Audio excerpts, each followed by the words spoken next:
Hello everyone, I'm Marina and Nails Sakramel School.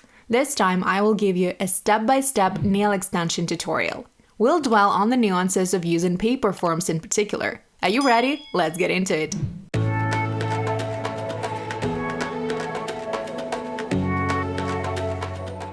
Last time I had to deal with lots of overgrown cuticles that my model used to have. Make sure to watch that video too to check it out for yourself. I prepped the nail surface and removed the free edge. I also polished the nails. It's time to use a primer and proceed to a base coat, the one that will bond with our material of choice. 80% of success is being able to prep the nails correctly, to make sure they last longer. Do not skip any of these steps and follow them very carefully if you want to avoid lifting. To sculpt the nails, I'll be using paper forms. This type of forms is universal and great for both curved nails and the ones that grow upward. We just need to cut out a stencil. Measure how far away it is from the nail ingrowth point and cut it out that deep. We need to remove this part to make the form fit the nail. Roll the paper form again and try it on the nail plate. If there's still a gap between them, we need to cut it out even deeper. On the index fingernail, the cutout is usually the deepest. Let's mark the location of the nail ingrowth points and make cuts in those areas. We need our form to mirror the shape of the finger too. It shouldn't be flat. I prefer to get all the forms ready before I put them on the nails.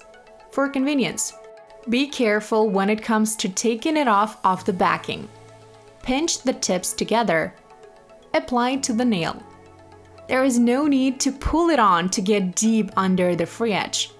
Keep it as close as possible. It shouldn't be too tight. Loosen it up a little bit. Otherwise, there is a risk of tilting the form down, which defeats the purpose of making several cuts in it. To avoid gaps between the nail and the paper form, I sculpt a bridge using gel. Cure it with a UV flashlight to secure the form on the nail. Now we can sculpt the free edge. For this step, you can use whatever gel texture you like, liquid, medium, or thick. Beginners will find it easier to use a medium gel for this. You can quickly even it out, but it's not too liquid to pull. Remove the excess length with a brush if necessary. Use a thin brush to fill in the nail ingrowth points. The form is supposed to continue the natural nail and be tight around the finger. This step is crucially important. The nails will end up being flat and bell-shaped without it. There will be no C-curves, and we need them to strengthen the nails, to give them enough support to prevent cracking and breaking.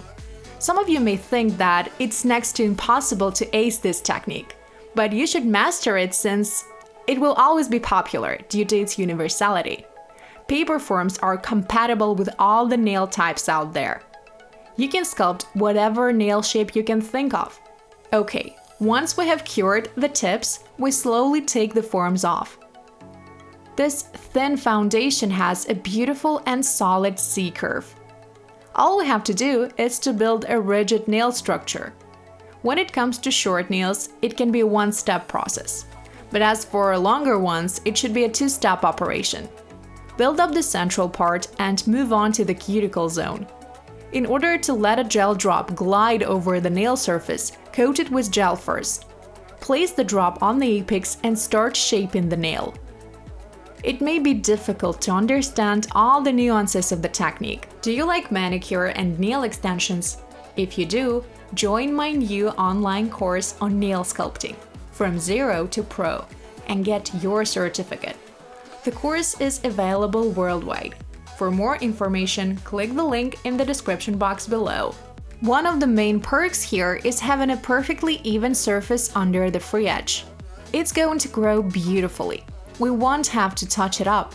But the downside is that we need to file the nail surface. Sure, we can try building an almost perfect structure and touch up just a bit of it, or none of it at all. But it will be a difficult task for amateur nail technicians. As for this amount of gel, we need to cure it properly, 2 minutes in a lamp. Wipe off the tacky residue and touch up the surface. Note that it's not a square but a squoval nail shape. The difference is that this one has a rounded free edge instead of a sharp one. Some clients take it for a soft square shape by mistake, but it's a different nail shape. I touch up the nail surface to add more definition to it. There is a major scheme for this particular step. We even out each segment and smooth out the edges. Let's compare this technique with the dual form extensions. They are different indeed. Dual forms give us nails that are even on the outside but messy on the inside. Paper forms do the opposite. I believe we should nail both, as well as many other nail sculpting techniques, to be able to handle any manicure scenario and do whatever it takes. Let's top it off.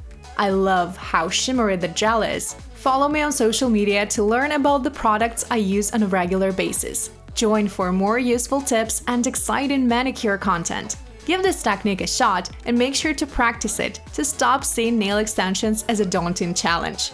Share in the comments what topics you would like to see on my channel. I'm excited to read your ideas. Wishing you all beautiful nails. Good luck. Bye bye.